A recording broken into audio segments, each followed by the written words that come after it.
വിശ്വസിക്കാൻ പറ്റുന്നില്ലടോ. അപ്പോ എന്റെ കയ്യിലിരുന്ന അയ്യപ്പ വിഗ്രഹത്തിന് മുമ്പിലാ താൻ തിരി തെളിയിക്കുന്നല്ലേ?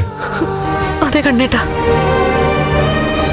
ഇടയ്ക്ക് കണ്ണേട്ടൻ അന്ന് നഷ്ടപ്പെട്ട അയ്യപ്പ വിഗ്രഹത്തെ പറ്റി അതിന് ഞാൻ പൂജിക്കുന്ന അയ്യപ്പ വിഗ്രഹമായിട്ട് സാമ്യമുണ്ടെന്നൊക്കെ പറയുമ്പോ ഞാനിതൊക്കെ ഓർക്കും. അപ്പോഴൊക്കെ എന്റെ മനസ്സിൽ ഓർക്കുന്നത് ഇങ്ങനെയൊക്കെ സംഭവിച്ചത് നമ്മൾ തമ്മിൽ ഒന്നിക്കാനായിരുന്നു എന്ന്. ഇന്ന് അവസാനമായിട്ട് മഹി എന്റെ അടുത്ത് വന്നപ്പോ താൻ എന്നോട് മാപ്പ് ചോദിച്ചു.